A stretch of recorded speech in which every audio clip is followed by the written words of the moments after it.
Hi everyone, कैसे हो सारे। होप आप लोग जहाँ भी होंगे अच्छे होंगे। आज की इस वीडियो में हम लोग बात करने वाले हैं Saint Xavier's college autonomous Kolkata के बारे में। ठीक है, आज का कोर्स है बीएमएस यानी बैचलर ऑफ मैनेजमेंट स्टडीज़। ठीक है, तो ये कोर्सेज़ के बारे में हम लोग प्रॉपर जानकारी लेने वाले हैं, ताकि आप अगर 2025 सेशन में अगर आप एडमिशन के लिए सोच रहे हो Saint Xavier's college autonomous Kolkata में, तो ये वीडियो आपके लिए काफ़ी प्रॉपर इन्फॉर्मेशन इस वीडियो में दिया जाएगा। तो वीडियो के एंड तक आप बने रहिए। जो भी चीज़ें हैं यहाँ पे कवर किया जाएगा, तो देख लीजिए क्या क्या टॉपिक इस वीडियो में हम लोग कवर करने वाले हैं, ये थोड़ा सा आप समझ लीजिए। सबसे पहले तो यहाँ पे हम लोग बात करेंगे यहाँ पे आप एडमिशन कैसे ले पाओगे, एडमिशन का प्रोसीजर क्या होता है, पूरा हम लोग बताएंगे कि स्टार्टिंग से एंड तक कैसे आपका मतलब एडमिशन का जो सिलसिला है वो चलने वाला है। उसके बाद हम लोग बात करेंगे कि एलिजिबिलिटी क्राइटेरिया इसमें क्या रहता है। अगर आप यहाँ पे एडमिशन लेने वाले हो तो जाहिर सी बात है यहाँ पे एलिजिबिलिटी क्राइटेरिया को भी फुलफ़िल करना होता है। उसके बाद हम लोग बात करेंगे एंट्रेंस पैटर्न के बारे में, यानी यहाँ पे एंट्रेंस होता है, जाहिर सी बात है। तो एंट्रेंस का पैटर्न क्या होता है प्रॉपर हम लोग इसमें बात करेंगे। एंट्रेंस का सिलेबस क्या होगा कि आप एंट्रेंस जाहिर सी बात है आप देने वाले हो, तो एंट्रेंस का सिलेबस क्या होगा ये हम लोग बात करेंगे। और क्लासेस की टाइमिंग क्या रहती है अगर आपका यहाँ पे एडमिशन हो जाता है तो कब कब क्लासेस आपका चलता है, ये हम लोग जानकारी ले लेंगे। उसके बाद हम लोग जानेंगे फ़ीस स्ट्रक्चर के बारे में, और 2025-2026 में आपका एडमिशन कब से स्टार्ट हो सकता है इसके बारे में हम लोग प्रॉपर जानकारी लेंगे। ठीक है, तो वीडियो को एंड तक बने रहिए, जो भी आपके लिए प्रॉपर इन्फॉर्मेशन है हम लोग प्रोवाइड करेंगे। तो चलते हैं हम लोग कॉलेज के वेबसाइट पे ही, वहीं पे आपका सारा इन्फॉर्मेशन दिया जाता है। तो वहीं पे आपके सामने दिखाऊंगा, जो भी उनके तरफ से जो भी इन्फॉर्मेशन है आपके सामने रहेगा, ताकि आपको अच्छे से समझ में आ जाएगा। ठीक है, तो अभी हम लोग आ चुके हैं वेबसाइट पे। अब वन बाय वन जो भी आपको टॉपिक मैंने बताया है वो टॉपिक को कवर करके बताते हैं। ठीक है, तो यहीं पे आपके लिए सारा इन्फॉर्मेशन को दिया गया है। तो सबसे पहले आपका एडमिशन प्रोसेस यानी हाउ टू टेक एडमिशन आप यहाँ पे कैसे ले सकते हो। सबसे पहली बात, यहाँ पे इंट्रेंस कंडक्ट करवाया जाता है बीएमएस कोर्सेज़ के लिए। ठीक है, तो बीएमएस कोर्स में क्या होता है, जो इंट्रेंस का वेटेज जो रहता है वो 50 मार्क्स का रहता है, यानी 50% जो आपका वेटेज रहेगा वो इंट्रेंस का रहेगा। और 50% जो वेटेज रहता है आपका क्वालिफाइंग एग्जामिनेशन जो क्लास 12th में आपने पास आउट किया है उसका वेटेज रहेगा। तो मतलब दोनों का इक्वल वेटेज लेके यहाँ पे मेरिट तैयार किया जाता है। तो जाहिर सी बात है आपको एंट्रेंस देना कंपलसरी है। ठीक है, अगर आप सोचोगे कि यहाँ पे हम एंट्रेंस ना दे के सिर्फ क्लास 12th के ही मार्क्स पे ही एडमिशन हो जाएगा, तो ऐसा नहीं है, क्योंकि एंट्रेंस में आपको अपीयर होना काफ़ी ज़रूरी हो जाता है। तो आपको सिंपली जो आपको क्लास 12th में है ना, जो आप पास आउट हुए हो तो उसका वेटेज आपका 50% रहने वाला है, और एंट्रेंस का जो वेटेज रहेगा वो 50 मार्क्स का रहेगा, यानी 50% उसका वेटेज रहने वाला है। ठीक है, होपफुली यहाँ तक क्लियर हो चुका है आपका। तो सिंपल सा यहाँ पे यही रहता है कि आपको क्या रहेगा ना कि अप्लीकेशन फॉर्म जब रिलीज़ किया जाएगा Saint Xavier's college autonomous Kolkata का, तो यहाँ पे आपको फॉर्म को फिलअप करना है। ठीक है, आपका जो भी रिजल्ट आ गया रहेगा, आफ्टर रिजल्ट ही आपका एडमिशन स्टार्ट होता है मेनली, मैं बता दूंगा लास्ट में।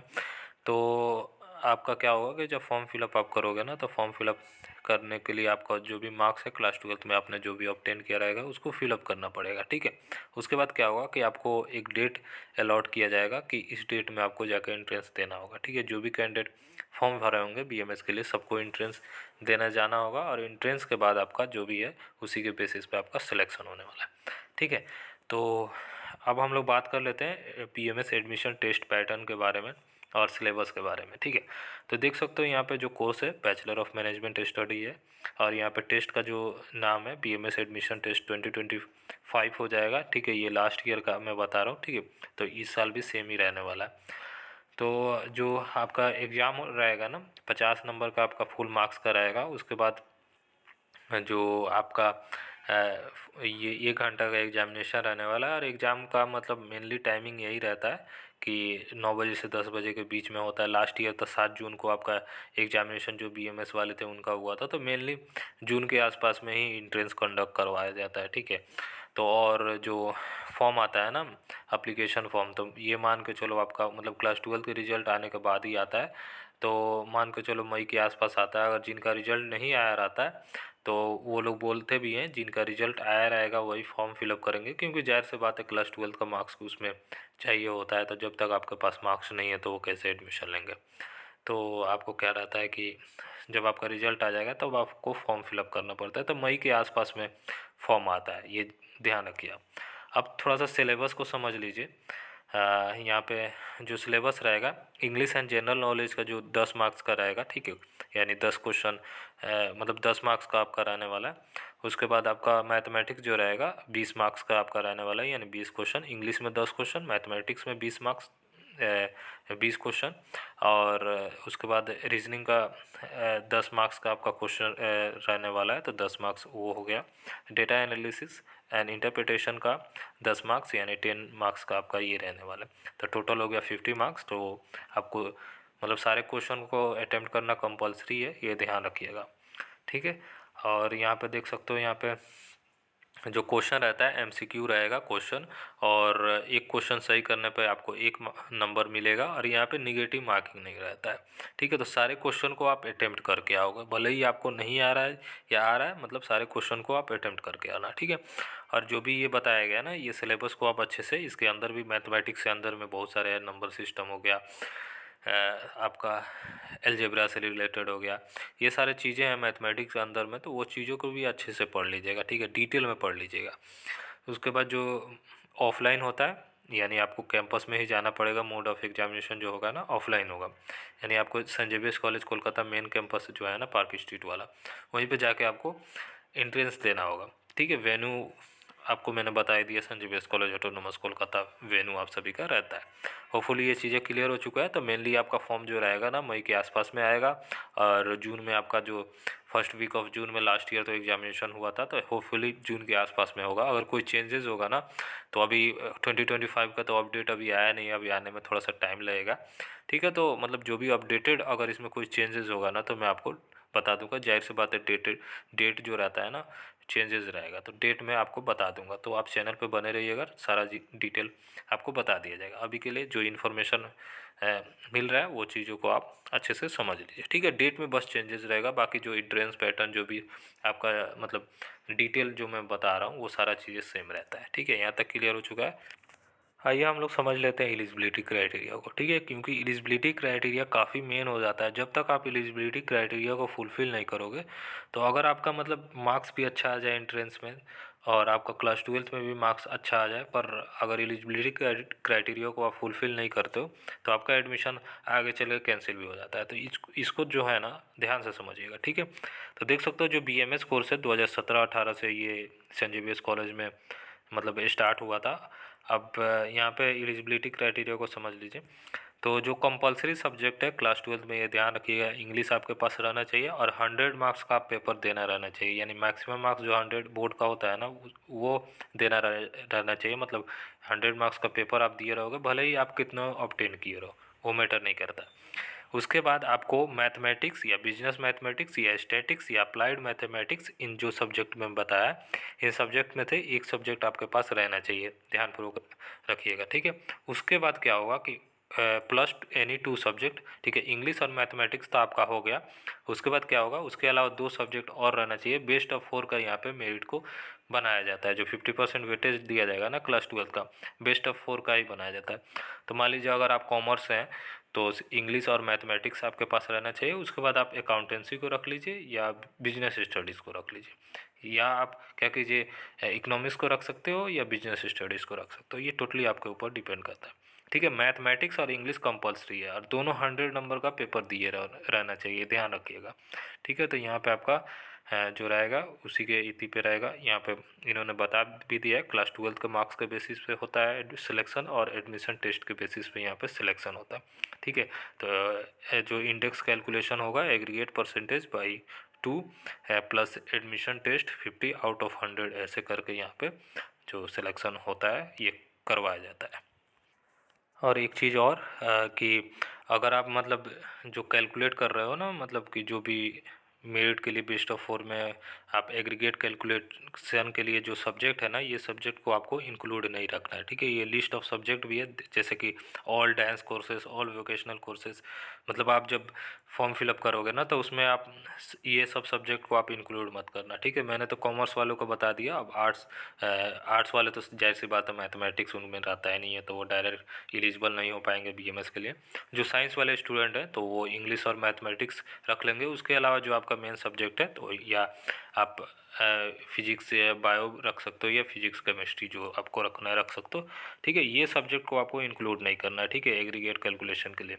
All dance courses, all vocational courses, SU, PW, all music courses, agriculture, environmental education, fashion studies, physical education, ठीक है। फिजिकल एजुकेशन भी कॉमर्स वाले लेते हैं, तो आपको इंक्लूड नहीं करना है, ये ध्यान रखिएगा, ठीक है। Arts, fine arts, environmental science, heritage craft, fashion designing, security, environmental studies, home science, entrepreneurship. बहुत सारे स्टूडेंट अदर स्टेट के रहते हैं ना, तो वो एंटरप्रेन्योरशिप ले लेते हैं, तो एंटरप्रेन्योरशिप को भी आपको इंक्लूड नहीं करना, ये ध्यान रखिएगा आप, ठीक है।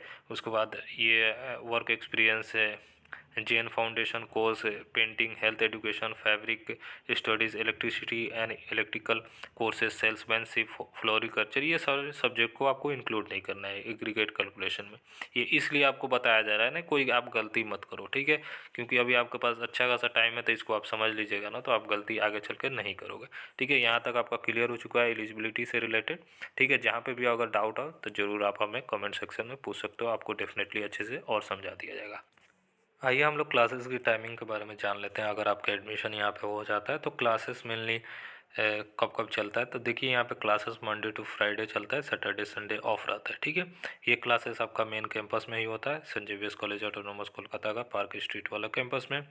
जो टाइमिंग रहता है 4 PM टू 5 PM तक क्लासेस चलता है, तो मेनली यहाँ पे इवनिंग में क्लासेस चलता है इवनिंग वालों का, ठीक है। 4 घंटा का शिफ्ट रहता है, ठीक है। 5 दिन आपका क्लासेस चलता है। होपफुली क्लासेस से रिलेटेड आपका कन्फ्यूजन दूर हो गया होगा। तो आइए हम लोग फीस स्ट्रक्चर के बारे में जानकारी ले लेते हैं। ध्यान रखिए ये लास्ट ईयर का फीस स्ट्रक्चर है, हो सकता है इस साल थोड़ा इंक्रीज किया जाए, ठीक है। ज़्यादा इंक्रीज नहीं होता है, थोड़ा बहुत इंक्रीज किया जाता है। तो लास्ट ईयर का मैं बता दे रहा हूँ, 2024-2025 सेशन के लिए ओवरऑल आपका अंदाज़ा हो जाएगा कि इतना फ़ीस आपका लगता है, ठीक है। ये ध्यान रखिए यहाँ पे 4 इंस्टॉलमेंट में आपका फ़ीस लिया जाता है, ताकि आपका बर्डन ना पड़े, तो आपको 4 इंस्टॉलमेंट आपको फ़ीस देना होता है, ठीक है। पहला इंस्टॉलमेंट आपको देना होता है एडमिशन के टाइम पे, जब आपका एडमिशन हो जाएगा, लिस्ट में नाम आ जाएगा, तब आपको फ़ीस देना होता है, ताकि आपका सीट कंफर्म हो जाए। उसके बाद क्या होता है कि जब आपका क्लासेस स्टार्ट हो जाता है, उसके कुछ महीने बाद आपको सेकेंड इंस्टॉलमेंट देना होता है फर्स्ट सेमेस्टर का, ठीक है। उसके बाद क्या होता है, सेकेंड सेमेस्टर में अगर आप चले जाइएगा, फिर उसके बाद आपको पहला इंस्टॉलमेंट देना होगा, फिर पहला इंस्टॉलमेंट के कुछ महीने बाद आपको सेकेंड सेमेस्टर का सेकेंड इंस्टॉलमेंट, ऐसे करके आपको देना होता है। अब हम लोग बात कर लेते हैं लास्ट ईयर कितना कितना फ़ीस दिए हुए थे आपके सीनियर्स जो भी कैंडिडेट थे। तो देख सकते हो पहला इंस्टॉलमेंट जो एडमिशन के टाइम पे लगा था 57,000 लगा हुआ था। फिर उसके बाद पहला सेमेस्टर का सेकेंड इंस्टॉलमेंट जो लगा था 41,400 लगा हुआ था। उसके बाद सेकेंड सेमेस्टर का फर्स्ट इंस्टॉलमेंट जो लगा था 34,700 लगा था। उसके बाद सेकेंड सेमेस्टर का सेकेंड इंस्टॉलमेंट जो था वो 32,700 लगा था, ठीक है। तो जैसे जैसे आपका मतलब सेमेस्टर आपका मतलब ये होता है ना, टाइम टू टाइम आपका थोड़ा बहुत फीस कम होते रहता है, ठीक है। तो मतलब क्या रहता है ना, यहाँ पे 4 इंस्टॉलमेंट में आपको फीस देना होता है। फिर आपको कॉलेज वाले वो बता देते हैं, अभी एडमिशन के टाइम पे इतना आपको लास्ट ईयर वाले कैंडिडेट दिए थे, तो हो सकता है इसमें थोड़ा बहुत इंक्रीज़ किया जाए, 5 से 10%, ज़्यादा इंक्रीज नहीं होता है।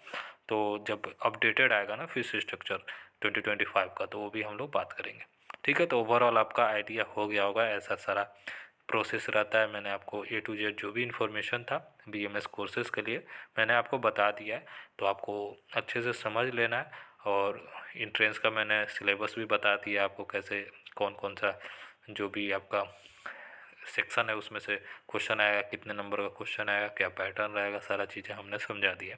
जहाँ पे भी अगर आपको कन्फ्यूजन हो तो ज़रूर आप हमें कमेंट सेक्शन में कमेंट करके पूछ सकते हो। ये चैनल आपका है, आप ज़रूर कमेंट कीजिए, आपको ज़रूर रिप्लाई किया जाएगा। जहाँ पे भी आपको और भी दिक्कतों का सामना करना पड़ रहा है तो आप हमसे ज़रूर शेयर कर सकते हो। चलिए, यही था इन्फॉर्मेशन देना था। फिर जैसे जैसे अपडेट आएगा आपको बताया जाएगा इस चैनल के माध्यम से। अब अगला कौन सा कोर्स का आप इन्फॉर्मेशन देखना चाहते हो, ज़रूर आप कमेंट सेक्शन में पूछ सकते हो। चलिए, बाय ऑल ऑफ़ यू और ख्याल रखिए अपना।